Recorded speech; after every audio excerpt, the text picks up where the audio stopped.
is Terry Bradshaw, quarterback, Pittsburgh Steelers. It's 7:15. There's a new home run champion of all time, and it's Henry Aaron. This is baseball, Major League Baseball. And this is ABC's Monday Night Baseball, live from Fenway Park in Boston, Massachusetts. Looking. He's under the gun. He's fired. He throws. It is.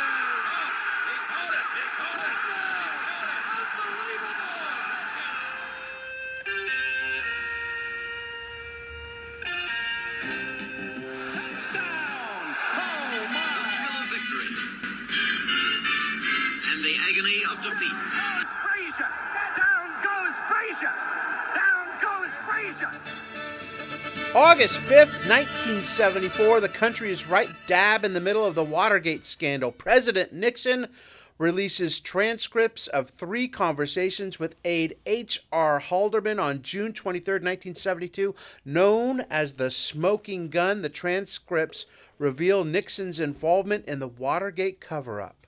So to get the country's mind off of that, Sports Illustrated's cover story, the NFL strike. Yes. Nothing says excitement like that. Nothing is Grabs like, me. I don't want to talk about politics. Let's talk strike. And to be honest with you, lately, that's all Mark and I have been talking about. Yeah. Just NFL strike every day we talk. God, what's the new CBA? Yes. This got to happen, Mark. You know it. Well, you know, my fantasy CBA league. Yes. I had Donald Fair with the first draft. That was a good pick. Good pick. My name is Scott Johnston, and this is the Past Star Prime podcast. Joining me in an attempt to get us out of those doldrums from 50 years ago, a couple of happy glass full guys, Bill Mahoney and Mark Hoffman. You guys Gulp. You got some good news for us over there? I'm just happy we're all together again because it was the time we were apart. You know? Yes. Because someone went back to the East Coast. Yeah. For a month. Yes. Who the hell does Bastard. that? And I'm of course, going on vacation. I'm going for a month. I mean, give me a break. Come on. And of course, I went to South Dakota and Montana, and I have my Deadwood shirt on now that I got in Deadwood, South Dakota. Yeah, you went to South Dakota and Montana, but on different trips. Yes. Different trips, separate Not trips. too many people put I'm going to those Idaho two. tomorrow. Yeah. And then I come home, and then I'm heading up to Utah. That's I gotta get because Wyoming in I'm there, smuggling arms to the Denver airport, sure. and I have to make Yeah. these flights. Yeah. I guess. Marco Escobar. But I have the Deadwood shirt, and it's aces and eights, which is Dead Man's Hand, which is what Wild Bill Hickok had when he got shot in the back. Is there gambling up in there in those parts of the country? There Well, were. back in the There were? 1870s, Okay, there were. okay. Maybe you put some money down. But also went to Mount Rushmore, which I think Always everyone nice. should go Yep, because yep. it's a very Americana. And went to Crazy Horse, Horse. and went to the town of Custer, and went to the Badlands. How did things end for Custer? It went well. Not You know, he saw a bunch same- of Indians same- and thought, "There's 10 of us. There's only 400. We got them." like Spicoli. I can fix this. There's it's just like Wild Bill Hickok. It did not end well for them. But I just wonder, when you're Custer and you're seeing that you're completely outmanned, was there ever a chance in his head he thought, maybe we just, Yes. call there it was. another day? There was. And then an arrow got right into his neck. Right It's done. He's like, I think this is a bad go. Okay. Yeah. He thought he had him surprised, and they had him surprised. And Custer looked like a hippie, so That's really why Love, they killed him. baby. Yeah. Exactly. Hey, it's all love, man. Thanks for the arrow. All right. Usually when we go to the scorecard, I have to ask if you guys saw anything that brought your attention. But in this case, Mark, I know for certain there was something that you are excited to share. Right up I am his so alley. we've talked about it before in the podcast. This is local color. It's all about the Portland Mavericks, which are part of the Northwest League. They were at that time a minor league. They were an independent team, but they were part of baseball's minor league. And it was owned by an actor named Bing Russell. And if you don't know who that is, look him up on IMDb. He did so much TV and films in the 60s and 50s and 60s and 70s. Prolific actor, a lot of small roles, but prolific actor. He was a big baseball guy. He owned the Portland Beavers, and he had a son you might have heard of, Kurt Russell. Never heard of him. Yeah, and Kurt is a son of Wyatt, so it's a whole acting family. And Bing and Kurt actually did a few things together, like they were an episode of The Fugitive and The Virginian. The Virginian, they actually had scenes where they were talking to one another, which must be really weird when you're talking to your dad. Right. And he's like kidnapping you or something. You're Right, going, you'll right. never get away with this. So he owned the Portland Mavericks, because they were also the Beavers at one time. And his motto was, let's have fun. And he just did all these fun things. And he had friends that they ran a lot, that team, the Mavericks. They stole 7 bases in the first inning of a game. First inning of a game. And Which led to a brawl, I believe. Right.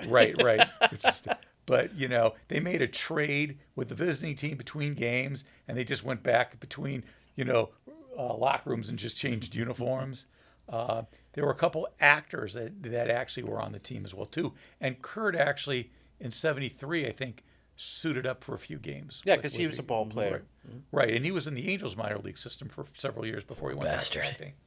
But I like the thing where, did you see this, where Russell hired a painter to inscribe Portland Mavericks baseball team on the side of a bus that they bought, so that when it would go around town.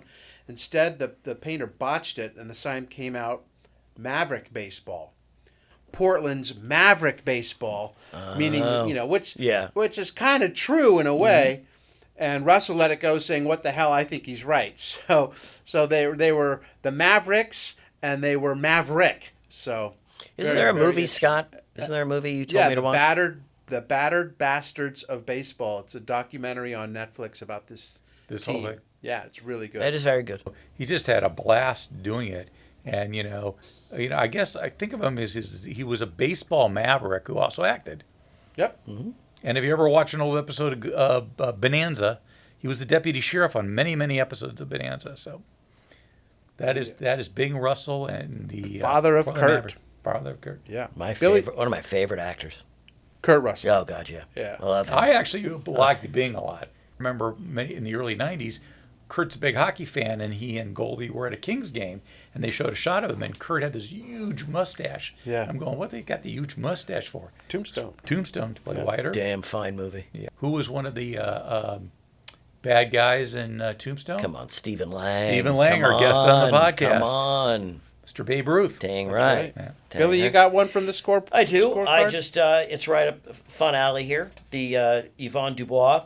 He was the Director General of the Olympic Village in Montreal, 1976. He decided he did not want barriers between the men's and women's dormitories in the Olympic Village. Because Good idea. Good idea. Nothing. I see no problem with Right. it. None. They should be able to mingle, to be together, to love and have fun. See? But, he just liked it. He said he thought it was... A man can dream. Damn right. He thought it was discrimination. I think it's about love. Come on. Yeah, that happened. you. Well, just so you know, it didn't pass. The women's section of the village, they said, will be off limits to male athletes. Oh, that's a surprise. Wow. Amazed that didn't go through. My goodness. Yeah. He was Well, a man ahead of his time. Exactly. That would be a problem now. And I'd be willing to bet you can put a barrier up, but I'm sure the men figure out a way to get in, and the women have a way to get them in. I don't think they're like, that wall, you ain't going anywhere, Bob. No. When there's a will. Yes. There's a way. Mark, they said it. I like this one as well, but why don't you tell us what Claudel Washington had to say? So he was at that time a 19-year-old rookie with the Oakland A's. They asked him why he went out for their high school track, and he said, because the track coach in his high school was also the biology teacher, and I had trouble with biology. I'm not crazy. That's a smart man. Yeah. It is. Washington had a good career. He did. 17 years, but I have a little nugget that I think you're both going to like I about already like Claudel it. Washington. Okay, talk Okay, to you me. ready? Yes. Game footage of Washington with Atlanta appears in the 1986 movie Ferris Bueller's Day Off. In the film, Washington hits a foul ball at a Cubs game, which is caught by the film's title character, who was supposedly sick at home from school. Right. The footage was taken from a game played on June 5th, 1985. So the ball Ferris Bueller catches Is Claudel. Claudel man, Washington. that's Claudel great. Washington. You mean they did do that live? I thought he was right. No, that's really cool. Really? Isn't that awesome? Yeah. Where'd you find that?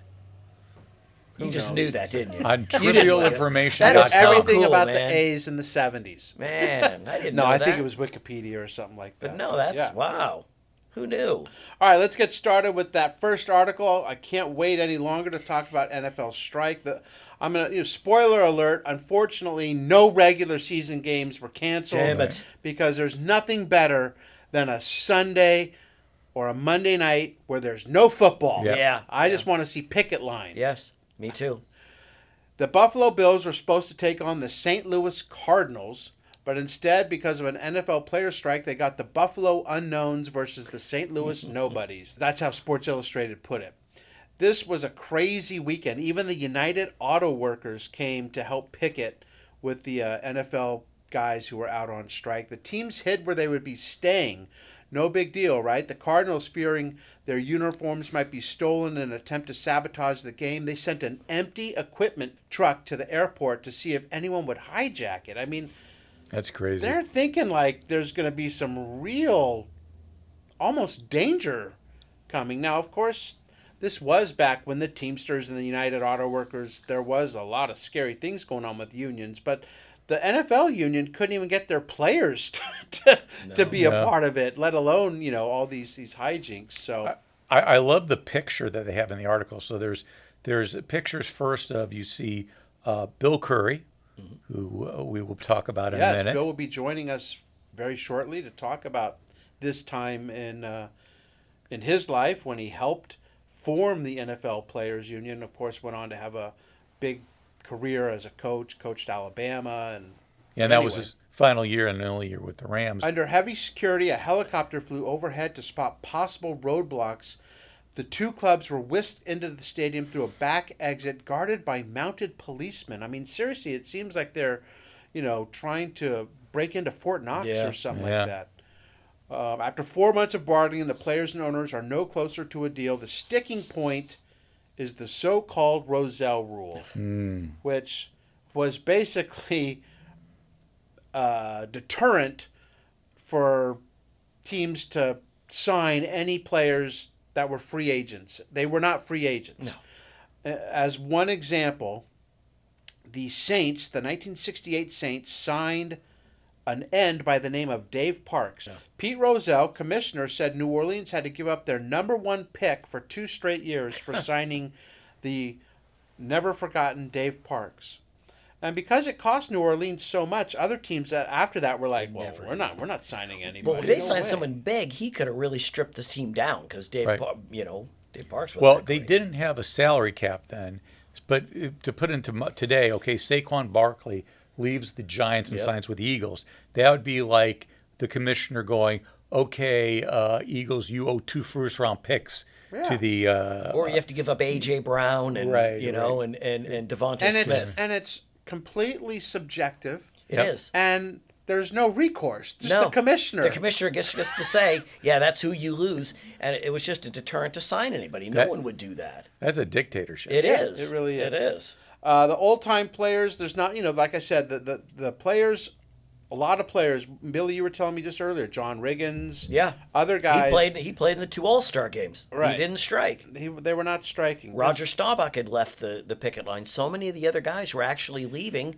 There was not that thought that we're in it for everybody. Yeah. There were, because these guys didn't get paid a lot. No. That when some guys did, your Jake Scotts of the world, they were like, I feel kind of hypocritical now to go on strike because I just signed what was then an unbelievable amount of money that he signed for. It was like $100,000 or something. But the thing is, if you're a player and you're not making that much money, because a lot of these guys had second jobs, and then all of a sudden they want you to go on strike and you happen to have a kid or two, that's a little tough to say, I'll be there for 6 months when you're not making that much money. So we'd have to ask ourselves, would we jump if that was it? If you had a family and you didn't have that much money, we might do it ourselves. Yeah. At Canton, former Detroit Lions star Leon Hart, president of the NFL Alumni Association, and a group of his alums picketed the NFLPA pickets. So they were picketing the picketers.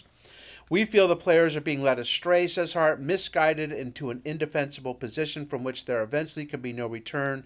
In my opinion, Ed Garvey, the players' lawyer is a weasel. So they weren't getting support from past players, public support. This is almost always the case when it's a strike, a lockdown, when there's a work stoppage in sports, the fans support the owners. Right. And 80% of public support was for the owners. Well, the other problem is the strike was from July 1st to August 10th.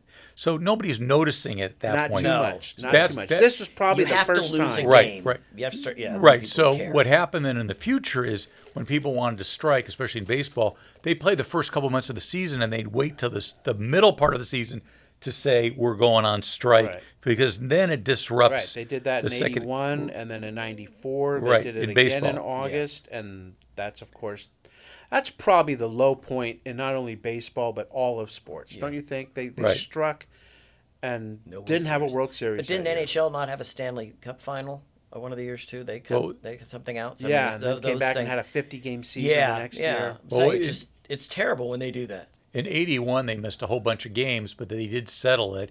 And so they ended up 2 half seasons, Right. basically. Yeah. And I think it was the year the Montreal Expos had the best Yes. record in baseball, but didn't make the Make the playoffs. playoffs, that's Yeah. right. Crazy because they finished Yeah. second like both times. And they might have had the best record in baseball in 94 when it stopped. And you as think well. about it, you Those can't teams say it were would have great. happened, but if Montreal would have gone and said won a World Series, they still may have the team in Right. Montreal. It might have killed a franchise I by know. doing that. It's possible. Yeah. The owners held all the cards 50 years ago. The players had virtually no power, and their union wasn't what it is today. As we've mentioned, lots of players crossed the line and went back to work. To say things were in disarray would not be an exaggeration, but help was on the way. They did have help. Bill Curry was a 2-time Pro Bowl center and a 3-time NFL champion. Many of us know him as the head coach of Georgia Tech, Alabama, Kentucky, or as an analyst for ESPN for years. But in 1974, Bill was the president of the NFLPA, the NFL Players Association, and he joins us now to talk about that very difficult time, both personally and professionally. Coach Curry, thanks so much for coming on the Past Our Prime podcast. Well, thanks for having me. It's rare that we look back and try to seek clarity for something that was that long ago. So, again, I compliment you on bringing up the subject. I appreciate that. Let's get right to it. We've been following along these old issues of SI about the chaos of those 6 weeks in the summer of 74. You're dealing specifically with the owners. You're dealing with players on the picket lines and players crossing the picket lines. You know, people think of summertime as vacation time, Coach, but I don't think the summer of 74 was a vacation for you, was it? No, it was the farthest thing from a vacation. It was a incredibly difficult time for everybody, not just for the officers of the association. I had been drawn into the Players Association by John Mackey, who was I believe, the best president we ever had.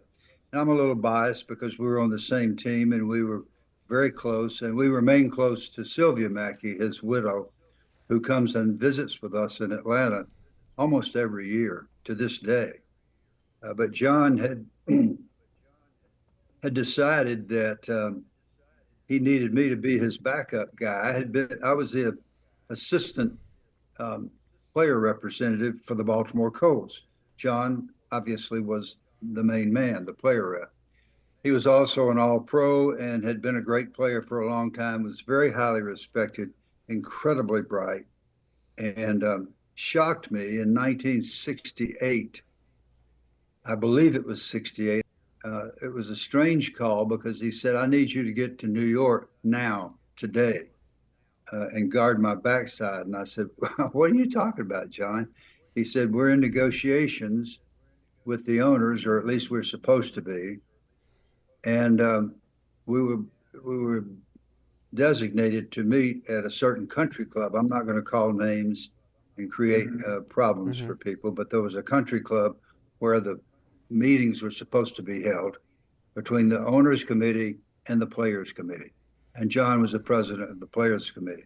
And on that committee, I'm pretty sure Alan Page and Kermit Alexander had already joined, and then there was Ken Bowman and Tom Keating, and I'm probably leaving some folks out. But they were informed when they got there that they weren't going to be allowed to meet at the country club.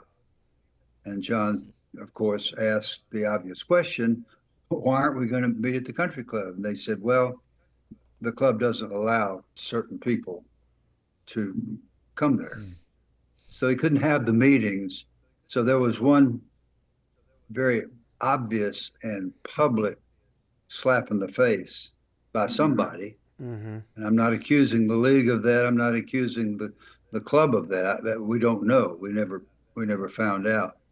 But so that it was changed, and the venue was changed to a hotel in downtown Manhattan. So I sat right behind John Mackey for the whole series of days. I guess it was 3 or 4 days of meetings, and I literally guarded his backside because that's what he asked me to do.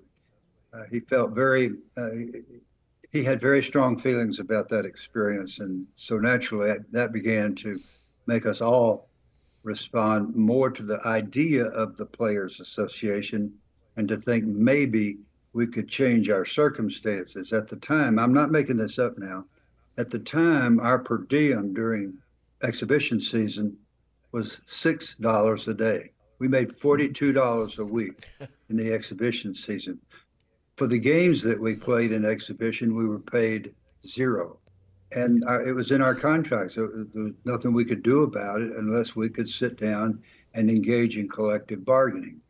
So that's kind of how it started, with a little shot over the bow in 1968. Fast forward much later, when John retired, he insisted that I be the next president. I did not want to do that. I did not volunteer for the job, but he made it very clear that that's what he expected. And I loved him. I will always love him and appreciate him. And so I felt obligated to do it, especially when the election results indicated that I should do that. Let's clarify to people who are listening that John Mackey was an African American. So 1968, a very tumultuous time in our country. How much did his race play a part in the negotiations in terms of like these kind of shenanigans that you're talking about that seem like they were trying to embarrass him? He would tell me stories, and then they're starting to come back to me now. And again, I'm not going to call names. I don't want to embarrass anybody, any specific people. I'm trying to recreate the atmosphere. But apparently, one of the people on the owners committee said to John, "Why do you wear a purple jumpsuit?" John said, "I like my purple jumpsuit." "Why do you wear white socks with a suit?"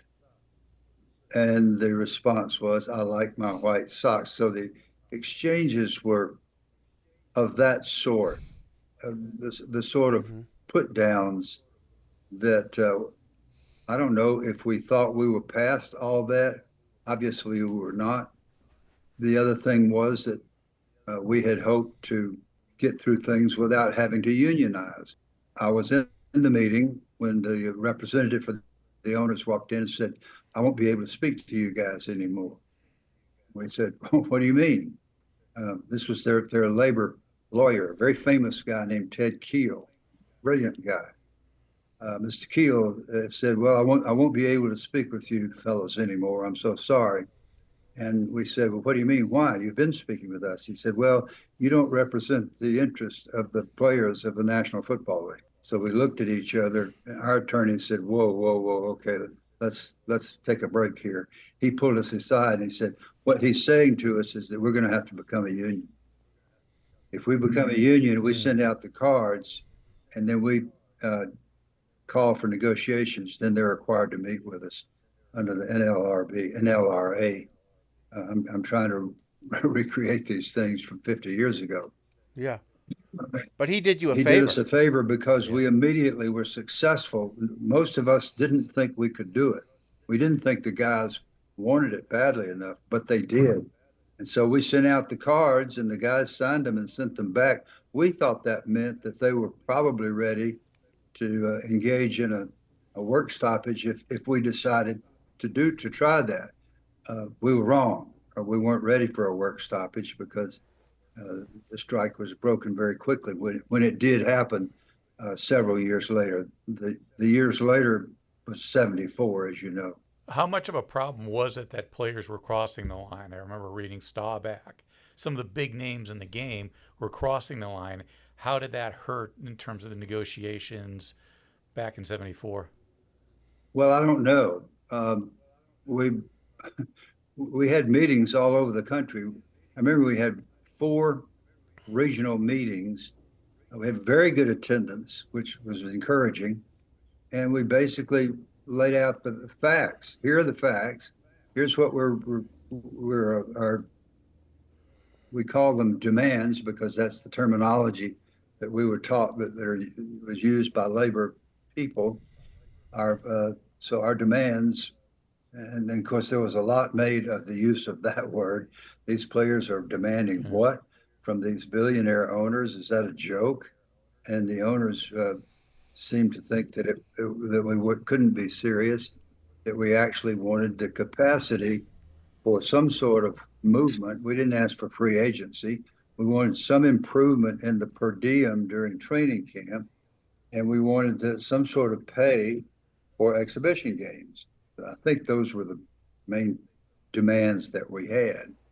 And the players in the regional meetings indicated, well, we'll stay out and we'll back you on these things. And all kinds of guys standing up on chairs and saying, I'll stay out till you know what freezes over. And like folks get about political things. Mm-hmm. And then when it came down to the general manager calls you and says, you know, we got a really good rookie at your position and we really may not need you unless you can report today. That sort of thing began immediately, and they easily broke the strike. So what was the process? So on August 10th, the strike officially ends. So what was the process where basically on August 10th, you're like, okay, well, we just won't negotiate a new contract. We'll come in without a new collective bargaining agreement and play and then figure it out down the road. What was the process there? Well, our process was that that left us only, our last resort was to file lawsuits, which we did. The John Mackey lawsuit, which you can read about. It's in John's name for obvious reasons. And it had to do with the issues that I just described. And then the player representatives, including me, as we reported to our teams, we were, at least in my case, I was waived through the league and not claimed by anybody. The only reason I ended up with a chance to go play for the Rams was because Carol Rosenblum, our owner, had swapped the Baltimore Colts for the Rams. And Mr. Rosenblum was a wonderful guy. If you ever produced for Carol Rosenblum, he would never forget you. So he called me and said, well, Bill, how about you come play for us out here this year? And we were honored and thrilled to do that. And we got to be a part of a great bunch of guys. And they were wonderful to my family and me during that season. And like I said, we almost made it to the Super Bowl. Probably should have. As the head of the NFLPA, how much pressure did you feel as you're trying to help the players get a better deal, but not all the owners were pushing that, and even alumni NFL players were upset with you? How much pressure did you feel at that time? Well, if you take a position in a heated environment that involves controversy, you're going to catch a lot of crap. And if you can't handle that, you need to stay out of it because there's nothing to be gained if you either respond, shoot your mouth off, which I did at times, and I regret that, and I was wrong to do it, but to calmly continue to stay the course and try to keep the association together, even when there were obvious rifts. And even my roommate, Mike Curtis, was, I think, the first person to report. And Mike and I got along fine because he was a great player and he worked hard and I worked hard, and we just didn't talk about it. We were on the same team. We both wanted to win, and once we reported to be Baltimore Colts, there was no discussion of anything else that might detract from our ability to succeed. And years later, Mike said publicly that he was hasty in his decision about the strike. He never did confess. He never said anything to me about that I might have been right and he might have been wrong. I just think he saw a different perspective as time passed, like a lot of us did. But what happened is that the players through the years, some of the lawsuits were successful in some measure, and I can't talk about specifics there because I'm just not well versed enough. But also, they began to get a feel for what they could do by the 80s, by the early 80s. The players were powerful enough to strike the regular season. And then in the early 90s, they did it again. And that's when the whole game changed. That's when the players began to make incredible inroads. And you see now how much of the gross the players control in the National Football League. I'm not saying that's good or bad, but I'm just saying that's what was accomplished. You can't build a house with laying down the first bricks. Do you consider the groundwork that you set in 1974 what set up what the union would eventually become? I would love to think that, and if I had really studied it, I could give you an educated answer. I don't know if what we did there was a foundational measure that actually facilitated what happened in the 80s and the 90s. I hope it was. I hope it was helpful. I hope at least young players or young future players were watching, and some highly responsible owners who were willing to actually listen to the players and negotiate, perhaps. And I think I know who some of those would be, but I can't say. I don't know for sure because we weren't privy to that information. But I hope that what we began it contributed something to the good things that have happened for the players, because now players have the capacity to move from one team to another if they want to. Maybe that's gotten out of hand so that it's too much. I don't know. But at the time we were hoping for just some sort of measure so that we could not be completely restricted by the Rozelle rule or what was called the reserve clause, because at the time we began, the league decided where you were going to play, period. You had no say in your place of work, and that's just how it was. All of those things have changed, and a lot of players have benefited from the changes that came, but they're the ones that earned it, and we were not strong enough or tough enough to strike the regular season, and that's what had to happen. One thing that you guys did do came a couple years prior. The right thing was electing Ed Garvey as the NFLPA's first executive director. You guys sure picked the right guy to go into a fight with, didn't you? What was Ed like? Well, Ed was incredibly bright, incredibly creative. You wouldn't think that a person in that position would respond the way Ed did to a lot of the situations. He and I did not see eye to eye on a lot of things, but we agreed on the basics that the players should be the recipients of whatever good came out of all of this.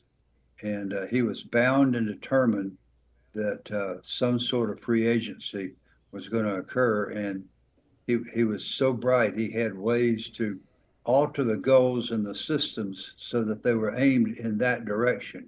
And some of us were not smart enough, or maybe didn't spend enough time to see those things before they happened. But I think he did. You mentioned briefly the Rozelle rule, and we talked about it before you came on, about a gentleman by the name of Dave Parks, who was an end, I think, that signed with the Saints. And the commissioner then ruled that the Saints had to give up 2 number 1 draft picks, which, now, and I assume then, is an exorbitant amount to have to give up for signing a player. In your own words, describe to us what the Rozelle rule was, because that seemed to have been the biggest sticking point in the negotiations. Is that true? I think the biggest sticking point was that the owners made up their minds they weren't going to concede on anything, period. I think that was the biggest sticking point. Certainly, the Rozelle rule. That's tough to negotiate there's no with. negotiation. When you sat in the room for 50 hours, it became clear how the thing was going to proceed.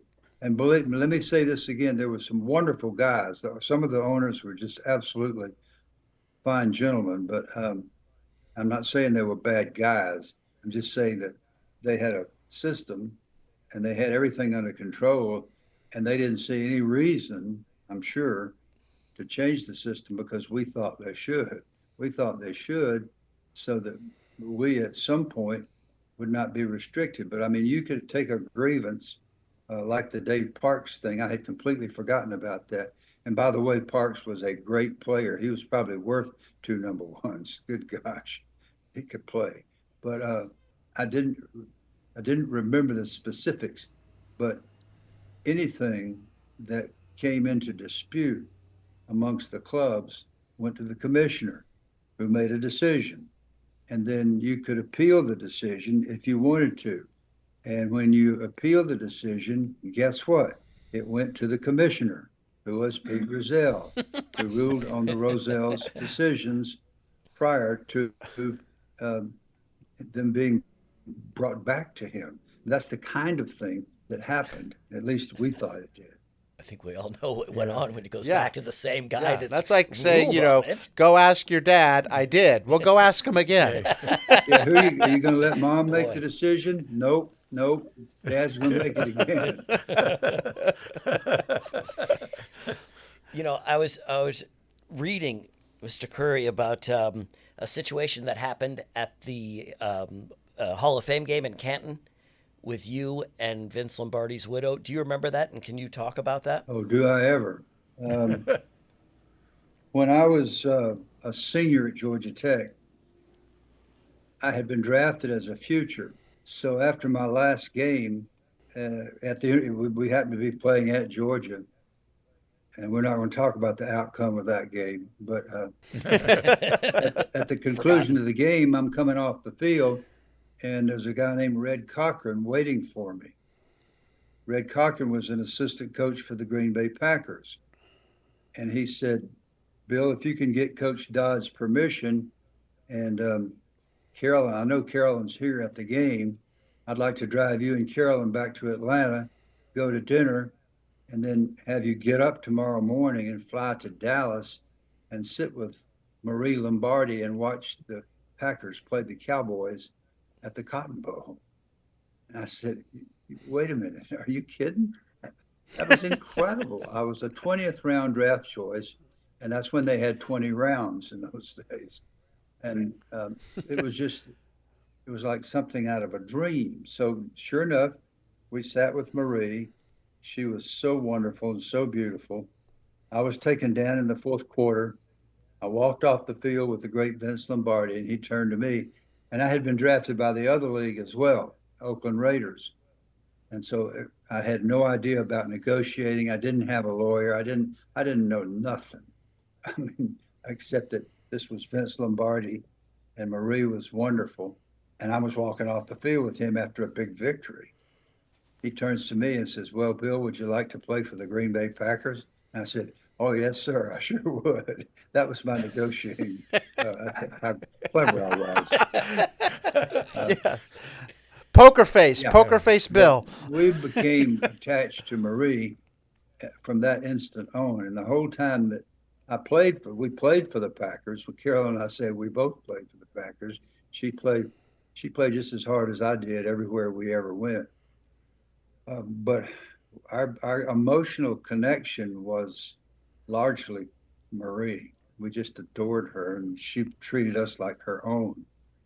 When Vince was dying and I went to the hospital, Bob Long dragged me to the hospital because I wasn't courageous enough to do it on my own, but I'm eternally grateful to him because he walked me in that room to see Coach. And I apologized to him because I had said some ridiculous things that I shouldn't have about him. And Marie was standing there. She had ushered me into the room. And I said, Coach, I'm so sorry for what I said. I should have looked you in the eye, and I didn't have the guts to do it. But I came here today to tell you that you've meant a lot to my life. He didn't flinch, and he knew he didn't have long. He squeezed my hand and he said, well, you can mean a lot to my life if you'll pray for me. And I promised that I would. And I walked out of the room and Marie grabbed me and said, why did you say all those things? I said, I'm so sorry. It was a real difficult moment. Well, fast forward a few years and we're in Canton and we were there just to be seen and to have people know that we were on strike. I remember Dan Passerini and Alan Page and I were there. There might have been some others, but those two were definitely there. Those guys were real troopers.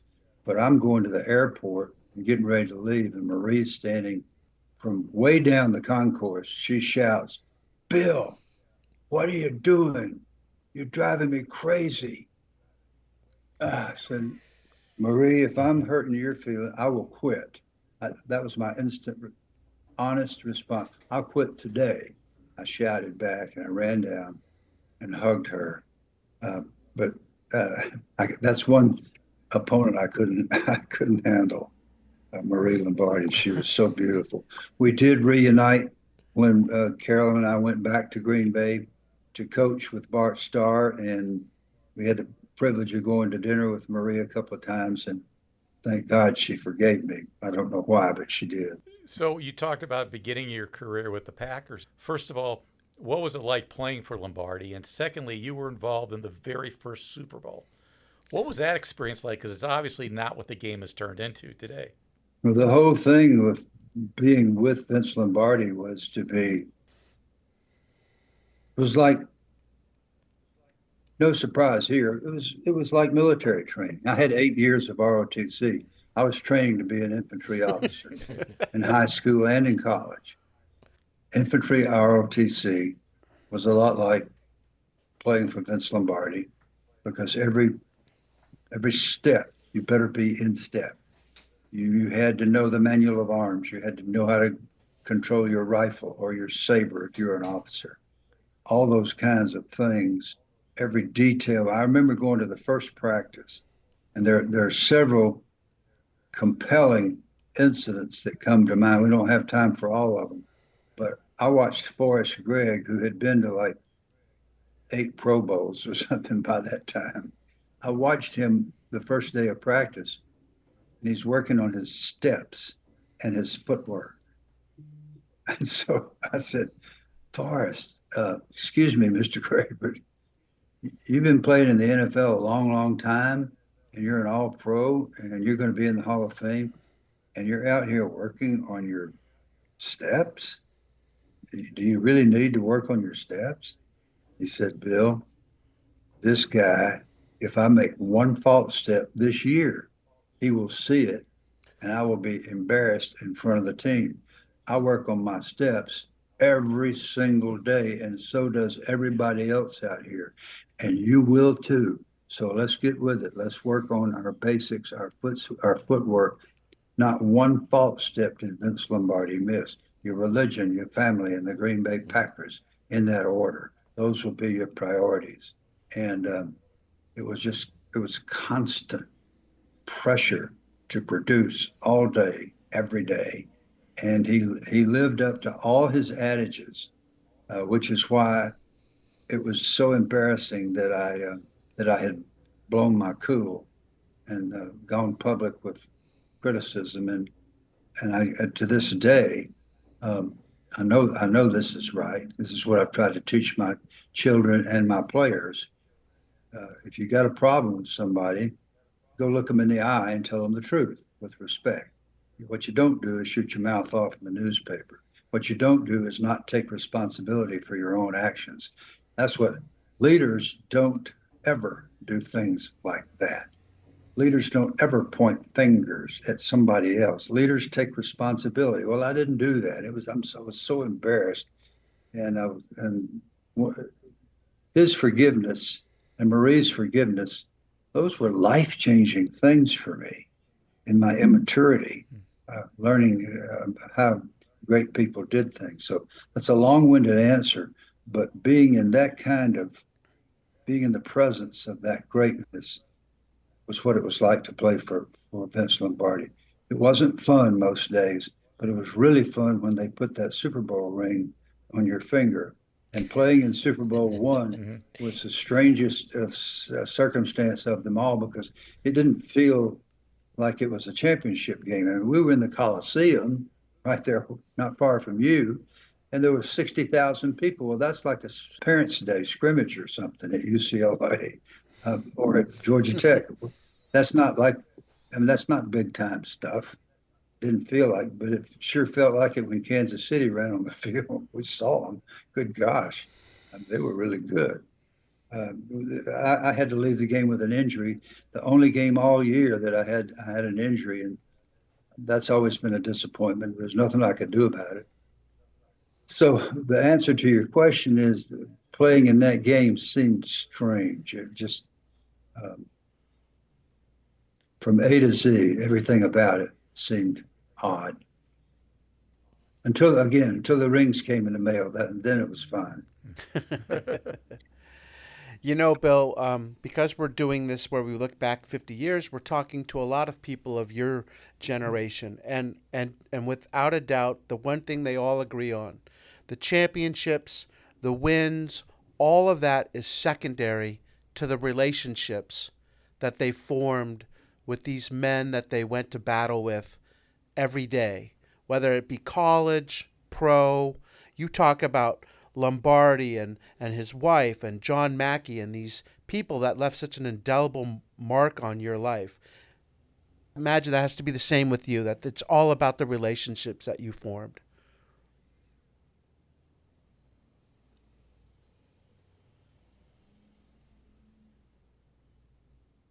I'm 81 now, and I'm asked all the time, do you miss it? Are you looking forward to the football season? Do you wish you could play? What do you miss? And God knows I miss my guys. Yeah. And when you get my age and you do to your body what we did to our bodies, somebody dies, I'm serious, about once a week. The thing I miss most is my teammates, and the thing I dread most is hearing the news of somebody else that is deceased. Because if you want to win, whether you're in the NFL or you're in the junior midget league, all the racist, all the anti-Semitic, all the BS stuff goes out the window. If you want to win, you learn to love each other, regardless of your differences. And you can't find that anywhere else. I think you used to be able to go to church and find that. You don't now, at least not the churches I have frequented the last few years. What you find is more division. So you look the rest of your life, where can I find this sense of belonging and loving my brother, no matter what our differences are? We might fight like a son of a gun, knock each other out. I mean, knock each other out, and still walk off the field with our arms around each other. You can't, where else do you find that? I haven't been able to. But I will say this too. So my greatest sadness right now is the loss of my teammates, and my greatest happiness first is my family, and then second is that I went ahead, I had the privilege of coaching for a long, long time. And I hear from some of my guys almost every day, almost every day. Mm. Well, that's a testament to you, Coach. Right. Yeah, You know, well, what's interesting yeah. is you mentioned the bond in football where people can put aside their differences for a common goal. And you'll watch a football game and you will see people bashing each other for the entirety of the game. And then after the game, it's the only sport where I'll see players from both teams come and they'll huddle and they'll bow and pray Yeah. after a game They will. as one. Well, faith matters in those situations too, and that's not every team. I think every team that wants to really compete throws out the differences and learns to love each other. And then some of the teams, if you have real spiritual leaders, and we did especially in Baltimore with Don Shinnick and Raymond Berry, some of the guys that just took the leadership roles in our spiritual development. And there was no pressure to attend, but there were always Bible studies and things. And I don't think it was an accident that it was really hard to beat those teams. But it wasn't done so that we could win games. It was done because of seriousness and the faith. And Lombardi was serious about his religion. I got critical of him immediately. I went to Bart Starr, who became my big brother first day I got there, and stayed that until the day he died. I started criticizing Coach Lombardi. I said, there ain't no way this guy goes to church. Somebody said he goes to mass every day. Not a chance. No, just listen to him talk. This guy. And Bart said, Bill, as usual, he was my mentor. Don't be judgmental. You're being judgmental. Yeah, Coach Lombardi's not perfect, but I want to tell you something. He does go to mass every morning. He is a daily celebrant. But what you're going to realize when you've been working for this man about 3 weeks, this man needs to go to church every day. Coach, I have to ask you, you're talking about ex-teammates and all. You were friends with Johnny Unitas. What kind of player was he on the field, but what kind of man was he off the field? On the field, he was overwhelming. The word unflappable, it doesn't do the job. I'll give you a Merlin Olsen anecdote. And Merlin told this story frequently, told it to me personally. Of course, nobody could block Merlin. Probably the best defensive lineman that ever played, and a great human being. He said, did I ever tell you about the time I was going to make Johnny Unitas back down? I said, no, good luck on that, buddy. He said, I got free and I hit him right in the sternum, that little skinny sternum of his. And of course, Merlin was 6'5", 280, like a rocket. He said, I hit him and I drove him in the ground with all my might. And I couldn't wait to just slide up and while I lay on top of him and fix my eyes on his eyes so that I could see the fear. He said, you know what I got? I said, yeah, I know exactly what you got. He said, I got those steely blue eyes. He never blinked, never wavered. Wow. And the next series, he took the team right down the field and beat us. Never said a word to me, ran off the field. That was Merlin Olsen's experience. Merlin could put the fear of God in anybody. He ended my career, didn't mean to. He was the guy that hit me when my knee got torn up. Ended up, I played on his team the next year. We had fun with that. But he was just that story. I'll tell you another example of what it was like to play with Unitas. We're out there, and Dick Butkus is in his heyday. And the Bears have come to Baltimore, and they're killing us. They're beating the stuffings out of us. Butkus is knocking the ball loose. He's one-handed interception and waving it and running over people. And score is 17-0. after about 5 minutes in the game. And every time we'd come off the field, and Unitas would have thrown another interception or fumbled the ball, and his expression never changed. Never changed. Came straight off the field, did not talk to the coaches, did not want any advice, certainly didn't want us talk. He didn't even want us talking to each other. He didn't like that. Just do your job. Keep your mouth shut. And you can count on me. I'm going to figure this out. His expression never changed. Fast forward, winding down into the game. The last pass Unitas threw was an 80-yard touchdown to John Mackey to win the game 20-17. He runs off the field. His expression is exactly the same as it was when he threw the first interception and the second and the third. He played all day, every day, and he capped it for us, not at the end of the game, but at the beginning of the game. I know that's odd, and I never played with anybody else that did anything like this. But we'd be in the locker room in Memorial Stadium, which was known, by the way, as the world's largest outdoor insane asylum. And it probably was. That Dundalk dock worker crowd, they were just great. But Unitas would stand over next to the door, and there was a long path.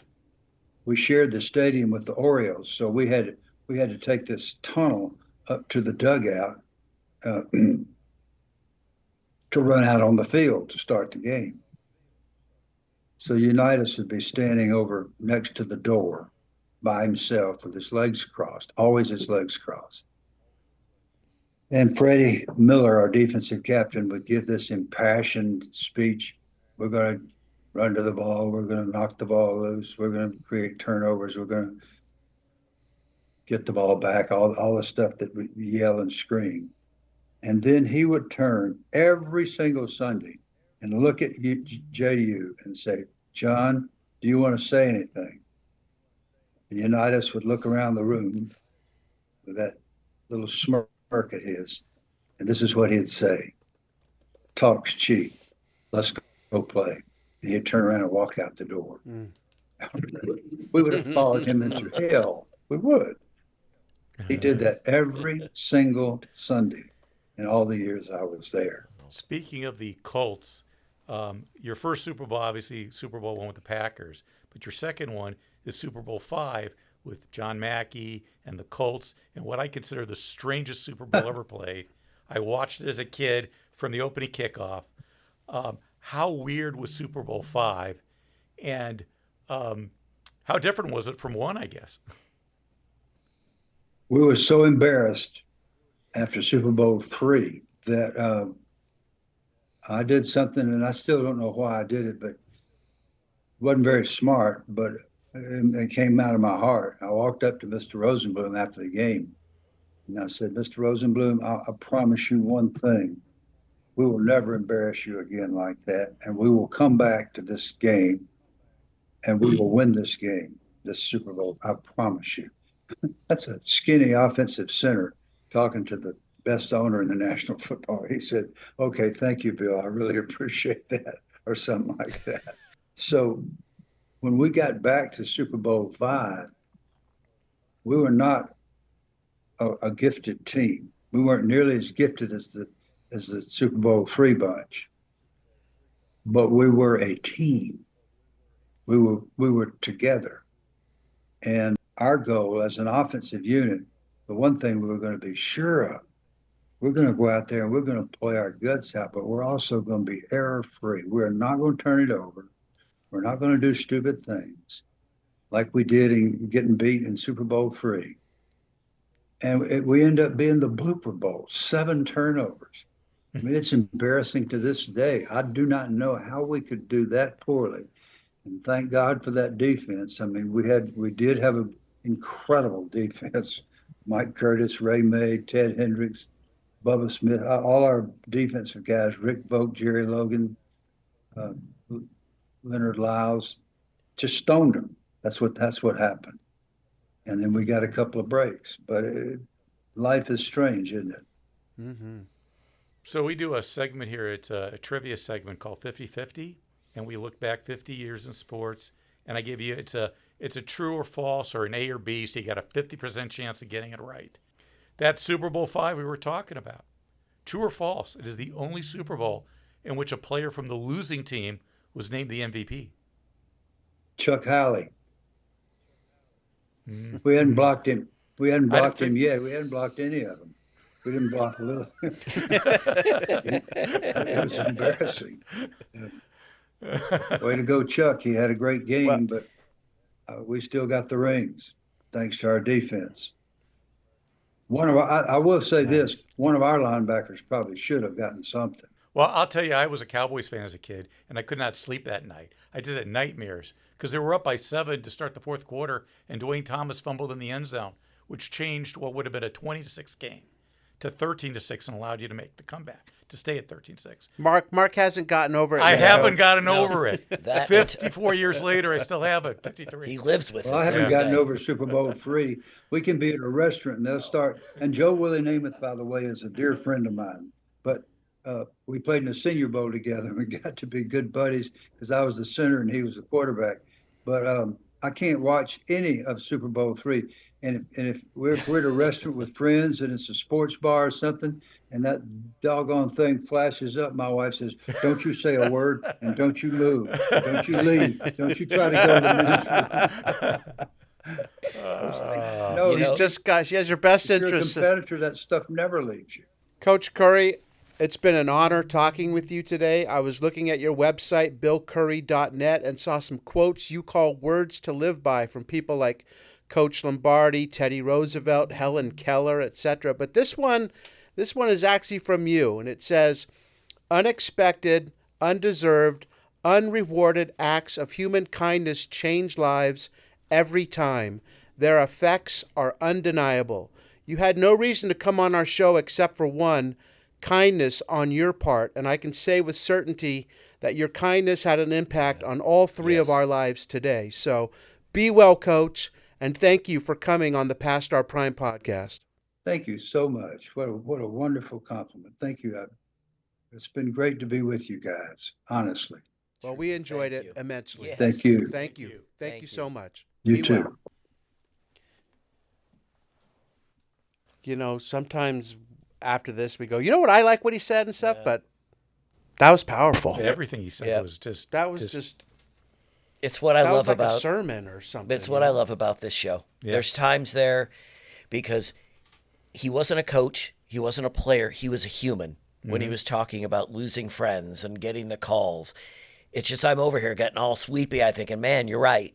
I mean, just what these people say and what they do, and we see them as a certain way, but just that's why I love this show. It's amazing, you think about it. He played in 3 of the first 5 Super Bowls. Yes. Which is And crazy. he played in the guarantee game.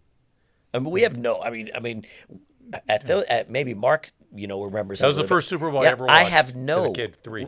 I have no memory of that other than what I read in No, in history. But he played in an NFL championship game before the Super Bowls. That's right. I mean, but you look at his resume. We talked about the championships.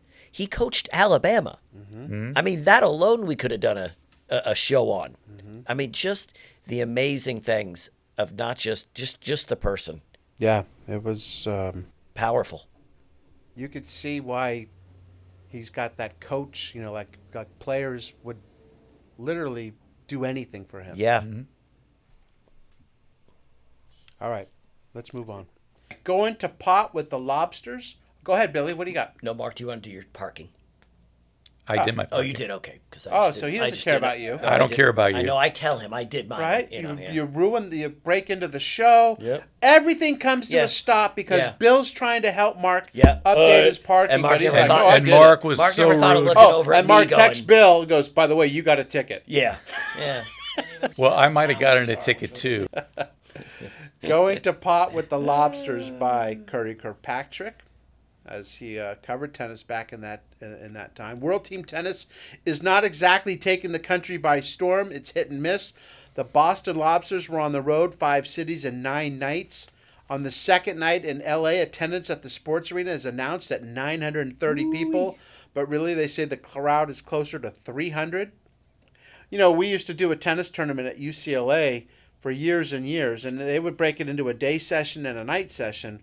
And those day sessions, if it was a day like today where it's 96 degrees, and you had a couple guys like on Monday or Tuesday that, let's be honest, nobody had really ever heard of, you'd have a couple hundred. You could literally hear. They had to tell people to be quiet because you could hear the conversation, because these things are in like a bowl. Yep. And that actually came up on my Facebook memories. The LA is that tennis, right? yeah, and it's got a big picture, and there's no one in the crowd. It's a daytime shot. Yeah. There was another team in '74 called the Philadelphia Freedom. Yep. That was owned by Billie Jean King. In fact, everyone knows the Elton John popular song "Philadelphia Freedom." That's about the tennis team with Billy, because he was friends with Billie Jean King. I always thought it was about right. When I was a something kid, else. I thought it was would about make like sense. the country. Right. When I was a kid, I thought No, it was by the tennis team, and then the Freedom moved to Boston and became the Lobsters again. Oh, is that right? But the amazing thing about that, they were owned by Robert Kraft.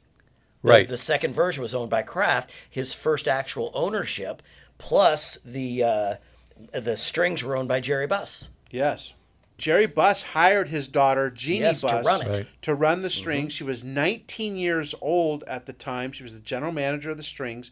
They lost, the Buss family lost a total of $5 million, including $200,000 in the first year and $1 million in the second year. But in some different form or another, the strings have been around for like 30 years. I didn't even know there was still like a world team tennis league or whatever you call it.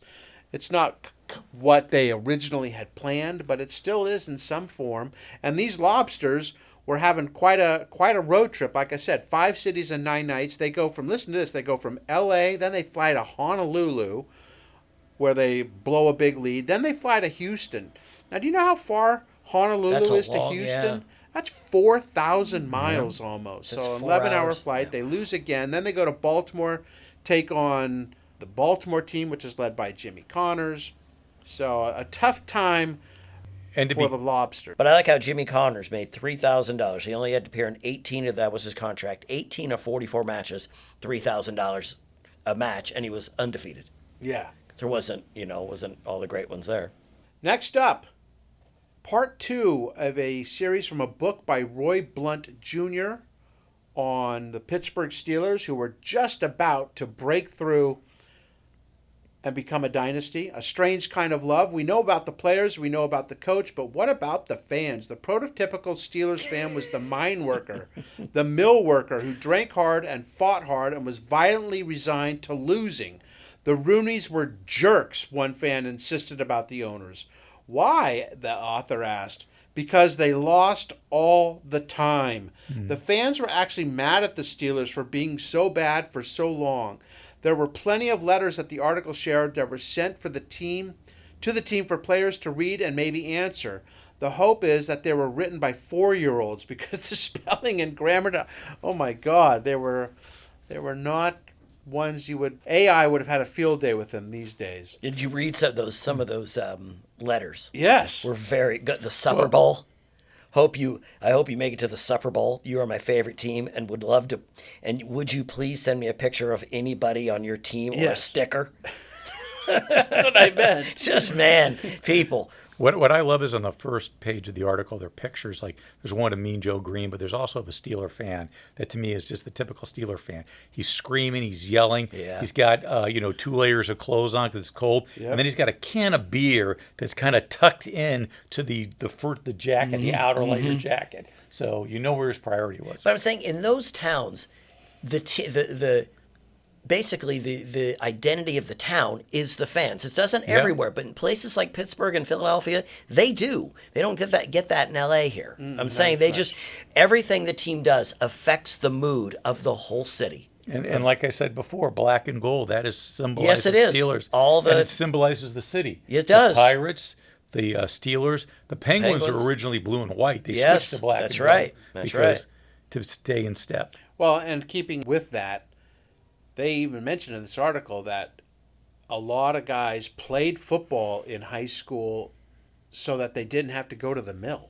That's right. It was a way right. to get out. To get out. Yeah. Now, of course, not that many did, but so that's why they could really relate to the team because football was so ingrained in who they were. So the Steelers gave them a little bit of a respite from their tough lives that they had. The Steelers had turned the corner in 72. They were 11-3, and in 73 they were 10-4, making the playoffs in both seasons.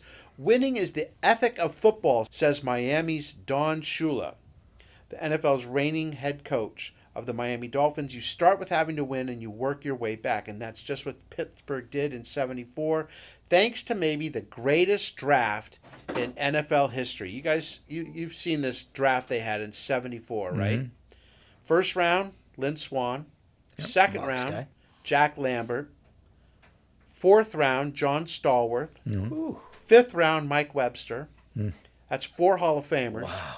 They also signed Donnie Shell as an undrafted free agent, so that's a 5th Hall of Famer.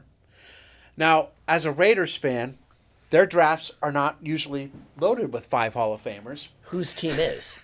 I'm usually happy if 3 or 4 of them, and I'm kidding you not, make the team. Yeah.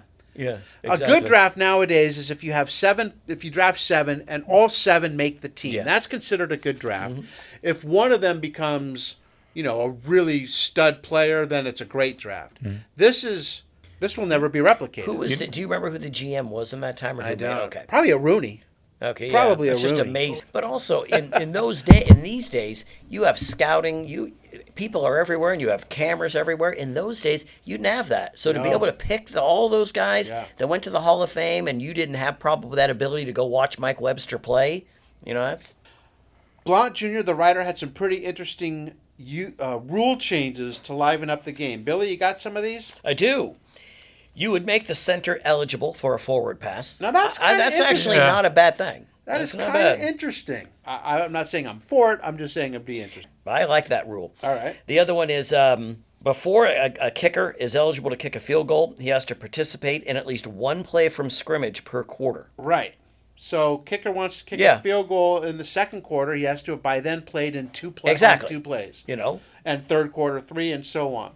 So I was trying to think, you have your typical kicker, Justin Turner, right?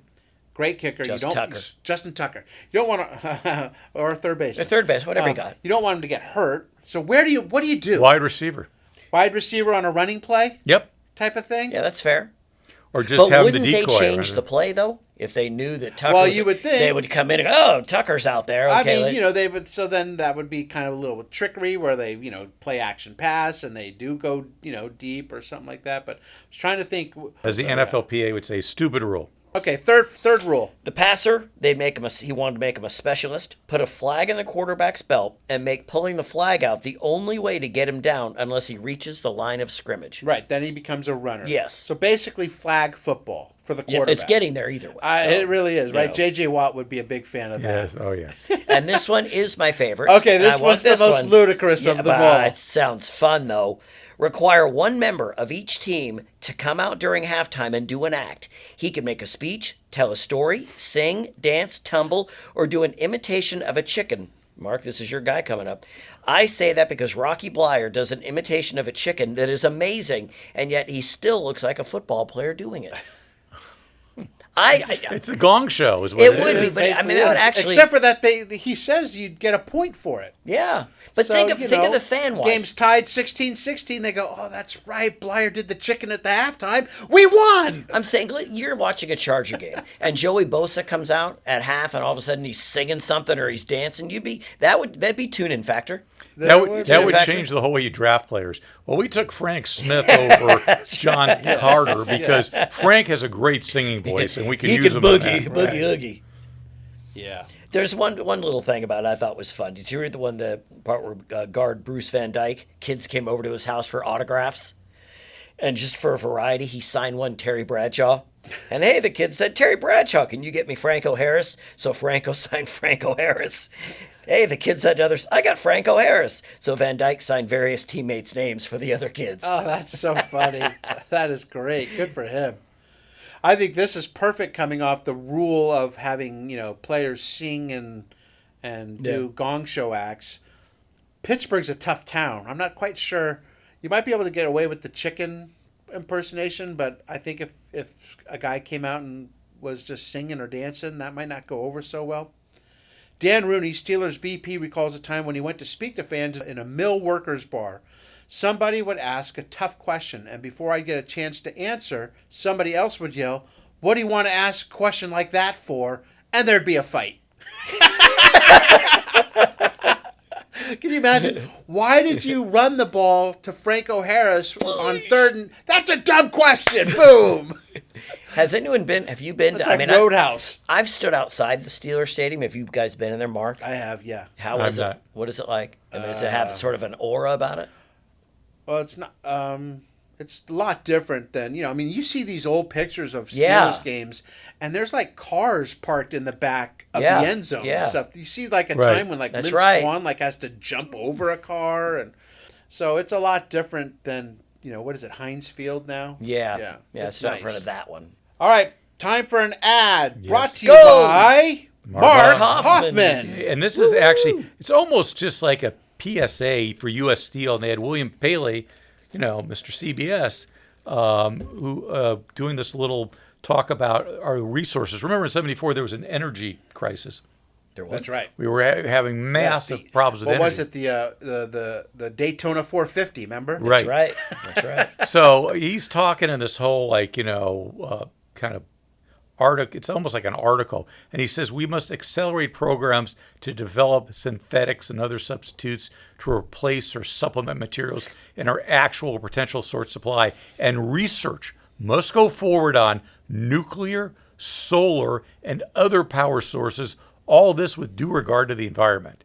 Now that's like a hot topic. Nuclear, but solar, with regards to the environment. Yeah. Because it's kind of conflicting. If they had implemented this 50 years ago, we might be in a better place right now. Right. But But it's amazing how some people are really ahead. They just can't get the ability to get there. nuclear and solar they actually can live together. They but can. But everyone's like, no, it's got to be All solar. or all gas, nuclear Right. stuff.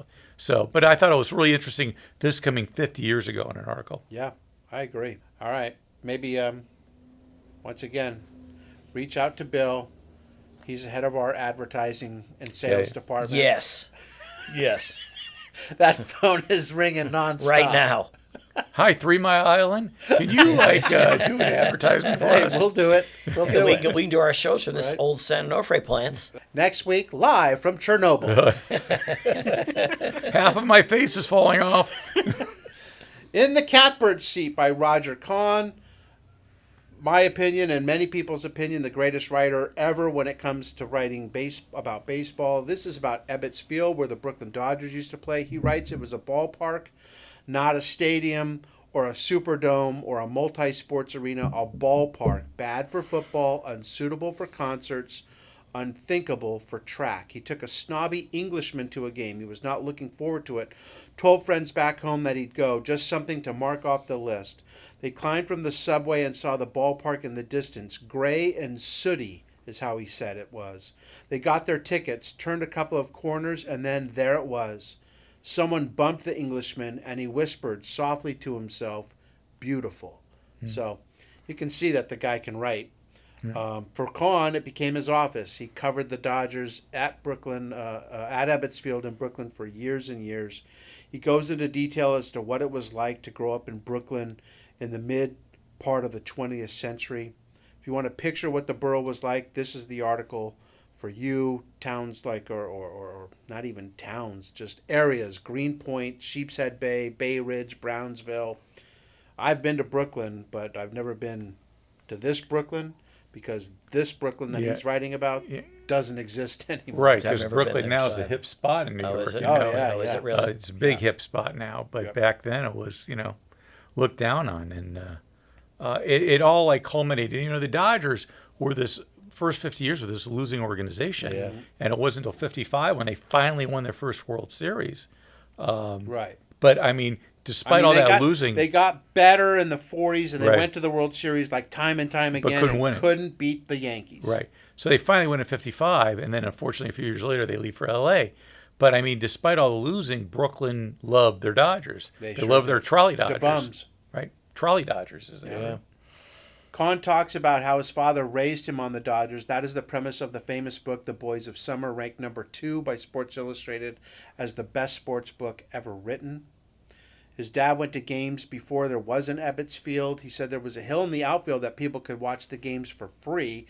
More people were there than in the park, so that's why they actually built a park, because people would go and just watch and not pay. The place was so small that you could have conversations with the players. And as you can imagine, some good, some not so good. One of them said, "Hey, genius," to shortstop Lonnie Frey, who made 51 errors in 1936. "What you got the glove for? Decoration?" And they said you could see the guy's face redden, because you're talking thousands of people, not 30,000, like 4,000, and you could hear it. So Right, kick it out of the park now. You can't. You can't do that. Yeah. You can't hear yourself think. You're now. not close anymore either. There is not a quiet moment at a baseball game. They don't allow it for more than 5 seconds. Yeah, they always say, They'll play something on the scoreboard. Start screaming. It's crazy. Yeah, it is. But the other thing about the Dodgers, the Dodgers in the 30s were so bad they decided to change their colors from blue to green for 1 year. That's right. And then they were even worse that year, so they went back to blue. But how close we came for Tommy Lasorda, bleeding Dodger green. Yeah, that's right. Who knew? And we don't have any green teams in L.A. We need green teams in L.A. Tell me about this Gene Conley who played for the. He did. It was Carl Erskine versus Milwaukee Braves right-hander Gene Conley. It says it right at the top of the article, just a throwaway. I thought, it said he's a 6'8" right-hander, and I thought, well, why not look him up? Tall for back then. Yeah, big tall guy. It turns out that Conley was the first person to win championships in 2 of the 4 major American sports. He won one with the Braves in the 57 World Series, and 3 with the Boston Celtics from 59 to 61. So Conley, 1952, played baseball. 52, 53 played in the MLB and NBA, came back to play in MLB only for about 5 years, then went back to the Celtics. So he was doing that. It's just a throwaway name that we don't even. Gene Conley mean nothing, right? And here's a guy that won NBA titles, and he won an MLB title. He wasn't setting it on fire in the NBA. I think he averaged like 5 points, but still, just incredible. That just a guy that you just look at and go, wow, he was quite amazing. Quite amazing. Red Barber was the play-by-play announcer for the Dodgers, who was later joined by Vince Scully. Yeah. They basically have had, 2 announcers over the first 100 years of their organization. But how about this? Tex Rickard, the public address announcer, and he would slip up once in a while. Once he announced, "Attention, please. A child has been found lost." That's right. It's old Yogi Berra. One Sunday he offered, "Will the fans with their coats on the outfield railing please remove their clothes?" So I thought that was perfect for where Mark. we are in 74. Ready for a streak? Mark. Yes, he might have been out there. there. Were people like, "What did he say? Let's do it." Yes. That's how streaking started. But of course, Ebbets Field is the place where you could make the argument, if not the top and most important thing in American culture of the 20th century. It's in the conversation. It's where Jackie Robinson. Yeah. He wrote a nice little. You read the article where he said he was the vibration when Robinson was on the field, you could feel it. Yeah. Brooklyn was a place, as you said, they sucked for so long, Mark, that they were laughed at. They were not considered anything to be taken seriously. So now for all of a sudden the world, certainly the country, but the world to focus on Jackie being there was pretty amazing. It changed everything, because from that point on, the Dodgers were a winning organization. Yep. Literally from that day, Yes. 47. And now when you think of the Dodgers, all you do is think of winning. Winning, right. And their beautiful uniforms. Yeah. The thing that I find interesting is Ebbets Field itself as a character and the size of the dimensions. I mean, it was 297 to right. Yeah, that's right. How short that is. Right. Yeah. And 348 to left and 393 to straightaway center.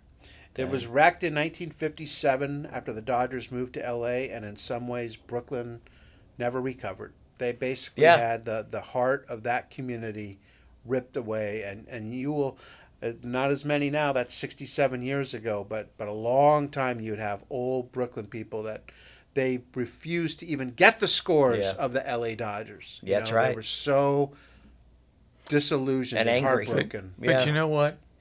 It's not all bad for Brooklyn. At least they have the Nets. That's right. Thank you. Exactly. Wait, who's on the Nets now? That one guy, Joe Harris, isn't he? Can I just do one story? No. Leo DeRocher. He's in a lot of these I old love that. Yeah, magazines.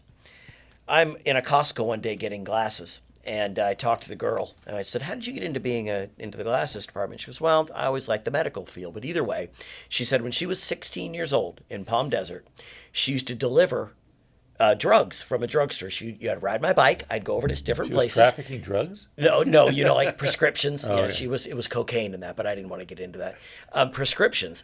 She just said every day or every week she'd go to this old man's house. Every day. And all he wanted to do was talk. She goes, every day. And I'm 16 years old thinking, what's this guy talking about? She goes, he had sports memorabilia. She goes, everywhere. Papers, guys' name, pictures, everything. And she goes, I just didn't care. It was Leo DeRocher. Oh, my God. And he was trying to give her stuff. And she wouldn't. She goes, I didn't want any of that. She goes, it was stacked in his house from floor to ceiling. Memorabilia, gloves. She goes, he was trying to give it to me. I go, what's this old guy trying to give me stuff? She goes, I just wanted to go to a party. Right. And so she left. She goes, it was Leo DeRocher the whole time that he was trying to do that. It's just because when you see Leo DeRocher, player, manager, Right. you don't think of that. And she said the story just like, yeah, his name was like Leo. And I said, DeRocher? She goes, yes, yes. Amazing. Because us three, if that was, Right. we would have Back never then. left his house. Right. All right, let's move on to the people section. Bill, you go first. Well, relief pitcher Tom Hilgendorf. We may remember a few shows ago, they had the 10-cent beer night, Yep. and the fans rushed the field, and some fans didn't rush the field. They just threw things onto the field. Chairs from the third deck. And they took out one of their pitchers, named Tom Hilgendorf. You see, there's a picture of him. He's got blood going down his face. They're trying to get him off the field. Well, Hilgendorf recovered to be a hero. He ended up rescuing a 13-year-old boy, Jerry Zaratek, from a swimming pool. He was returning from dinner. He apparently happened to look down and see the young kid lying on the bottom of a pool. He apparently had leg cramps. It was Hilgendorf's first swim of the summer, and he helped him live. And I, think of what he went through, and then to still come back and be a hero. Tom Hilgendorf, excellent stuff. Yeah, good stuff. Yeah. Mark, what about you? You got one? Well, there's a bunch, but I'll start with Jorge LeBron, who the Phillies signed in '74. What made him so interesting, this kid from Puerto Rico, was he was 14 years old. My goodness. And they brought him over, and he played about 3 seasons in the minors, didn't really do anything, and then went back to Puerto Rico. But just, think about it. 14 years old, and you're Exactly, and you're done by 17. Though he I'm went looking back at to Puerto Rico and never came back. Yeah. But I look at pictures of him, he looked more 16 than 14. Yeah, so, that's but, true. Yeah. Those birth Yeah. certificates. You got another one? Oh, God, I got 2 more, so I don't know. Maybe I should just pick one. All right, I'll do this one then, okay? I'll do the Dick Allen one. You do Dick Allen. All right. That sounds great. Dick Allen was late for the 8:30 p.m. All-Star game, not showing up until 7:45. Why? Well, he gets to Three Rivers Stadium. He's in his car. He can't park, and the security guard won't let him leave his car. He's like, you don't have the right credentials, whatever. Allen finally gets out of the car, gives the keys to the security guard, and says, do with it what you will. I got to go. Walks in, plays 2.5 innings before being replaced and intended to leave the park at that point. He wasn't going to stick around. Only one problem. He couldn't find the keys to that car. He had no idea where it was. So Yeah, what did I do? What did I do with my car? Right. Very good. But the other one I wanted to get to real quick was race driver James Hunt, Yes. who famous driver, and if you ever see the movie Driven, and I recommend it to people, great Ron Howard film about the rivalry between James Hunt and Niki Lauda. But anyway, James Hunt, famous race car driver, he marries this beautiful girl, Susie Miller. She's a model, 25-year-old model. She had never seen an auto race before meeting Hunt in Spain. And then I think they got married. And then 2 years of marriage, she leaves him. And who does she leave him for? Richard Burton. Yeah, Wow, Richard Burton got around, man, back he in did. the day, man. And you know what? Richard Burton was a bad-looking guy, but James Hunt looks like younger and a much better-looking guy than... It does. And who what was the one the guy that played him in the movie? Oh, He looks like him. the Australian, the brother. Yeah, Helmsworth. But he looks like him a little bit in that Yeah. picture. I looked at Yeah, that he picture. I does. thought, man, that very much looks like him. Yeah. And Hunt died young too. Yeah. And he looks like Yeah, he he's looks like a 40s. guy that would live to Yeah. be 90 or 100. I did try to get Hemsworth on our show. Yeah, thanks. Good That job. went over like Good job. lead balloon. Probably when you opened with "Good day, mate." Yes, I did. Oh, he's Put good. another one on the Bobby. Exactly. That's right. Mate. Vegemite sandwich. Yeah. God, Vegemite. I They didn't love like that.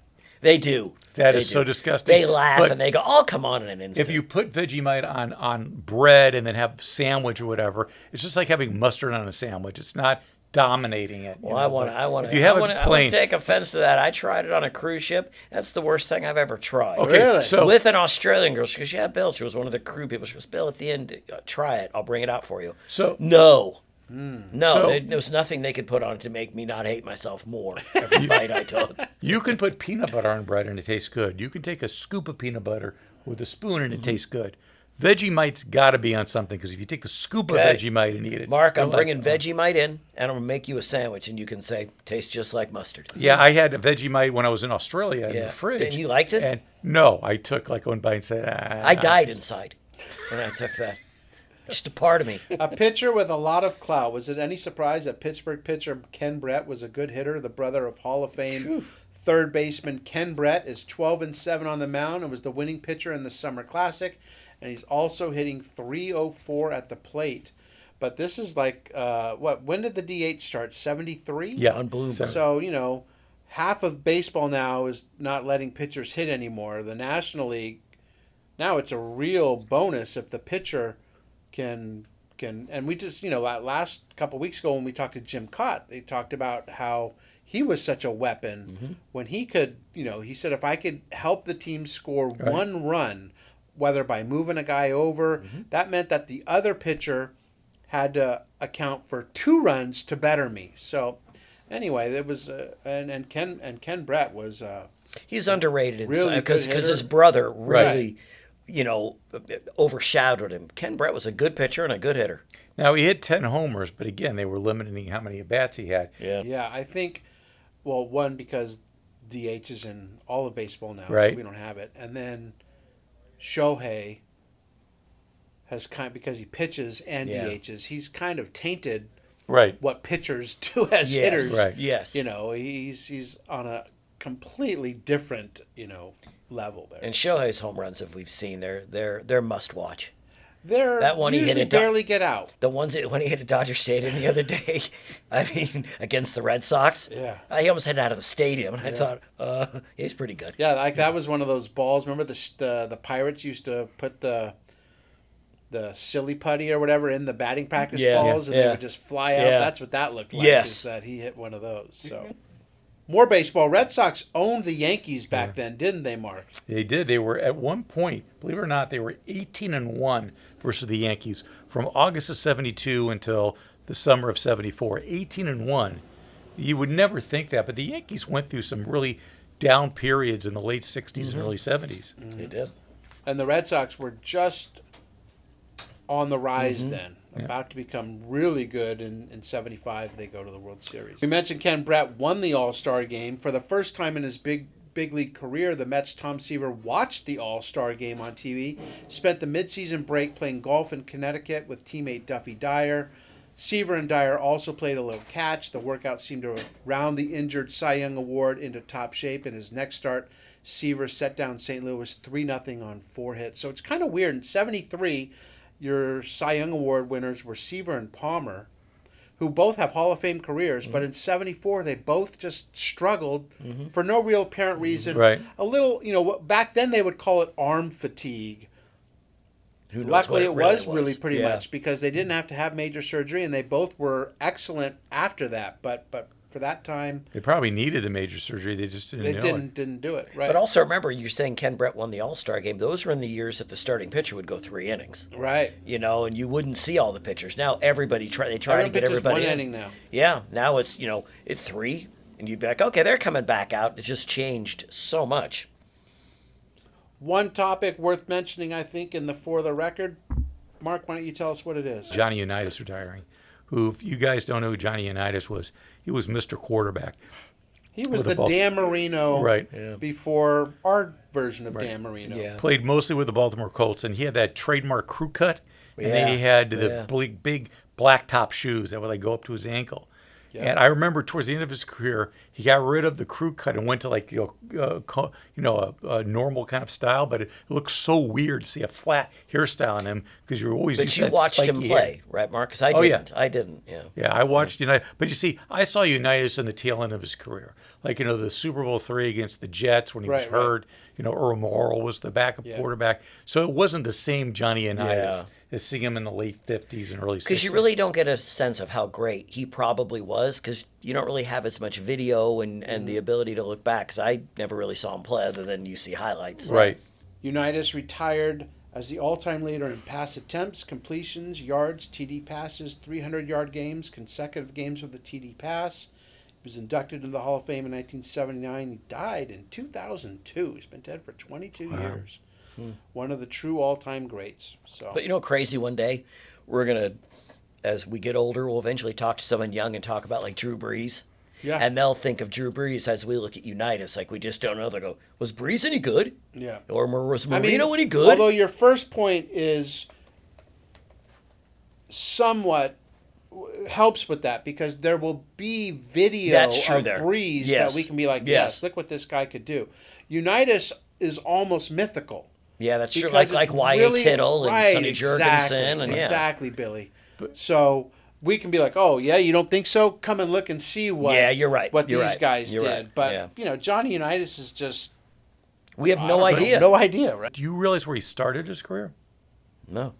He actually was on the Pittsburgh Steelers practice squad and got Wow. cut. Oh, that's right. Yeah. Right, and he was born in He's up that Pittsburgh. way, yeah. So he the was- Steelers had a great draft, but obviously they couldn't see the talent in Unitas. But again, that was '55. Yeah, true. That's true. Yeah, yeah.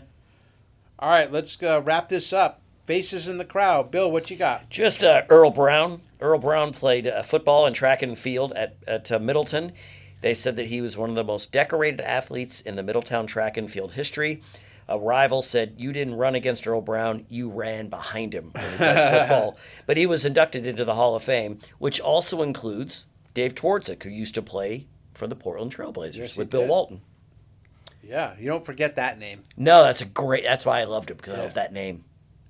Mark, you got one? Yeah, Junius Chapman, who was really known as Junie Chapman. He was a graduate of a high school in Richmond, Virginia. He won the state AAA singles title. He went 19-0. Chapman was 35-3 over 2 seasons, and he would attend the University of North Carolina on a scholarship. And what's interesting about that is that he was the first African American to receive a tennis scholarship to the University of North Carolina. And he won 4 ACC championships, 3 in singles and 1 in doubles before graduating in '78. And I think his highest singles ranking he had was 219 in the professional tour. And he did secure a doubles win over Jimmy Connors at Rotterdam. So You're a great athlete, and maybe you don't make it to the top, but you walk around all the time and say you one time beat Jimmy Connors. Yeah. Well, we get lost in the being around professional athletes, Yeah. which is the Best of the ultimate. best. Yeah. But these guys are all really good. Yeah. They're really good. If you played against Junie Chatham, Yes. that'd be the best tennis player you ever You've ever played saw- against. Yeah. Yeah, the guy know? the guy that did my surgery yesterday, he was a former tennis player in college and a little bit professionally overseas. He got to play Pat Cash, who had won Wimbledon, I think it was one of them years ago, and he got to play a Pat match and he Cash from beat him. Australia. Yeah, and he beat him. And Really? he said, yeah, he goes, that never leaves you. No. He goes, Pat Cash was a little older. He goes, but still, he goes, in my life, I beat Pat Cash. And I just thought, you never lose that. You Right. never. That's awesome. Yeah. Good for him. Well, that's going to do it for this one where we started with Watergate and the NFL strike, and we ended with, guys beating Pat Cash and everything else in between. So, It's all about money. right? Right. Yeah. Show me the money. Show the money and Pat Next Cash. week, Mike Marshall of the Dodgers on the cover of SI. He's having an unbelievable season, and so were the Dodgers, who would go on to play in the World Series. Didn't end up too well for them. They went up against the juggernaut known as the Swingin' A's. The Penguin, Ron Say, going to join us, talk about that great team led by reliever Mike Marshall, who would go on to win the Cy Young Award. The numbers he put up that year coming out of the pen, the amount of times he pitched consecutively, we'll never see that again. Anything like that. No. And Mike Marshall might even be somewhat more interesting, his opinions off the field and the way he was as a man. So that's going to do it for Jeremy. He's wearing an Angels hat. Woo! Oh, Go man. Angels. For Billy, for Mark, I'm Scott. We are past our prime. Goodbye. See ya.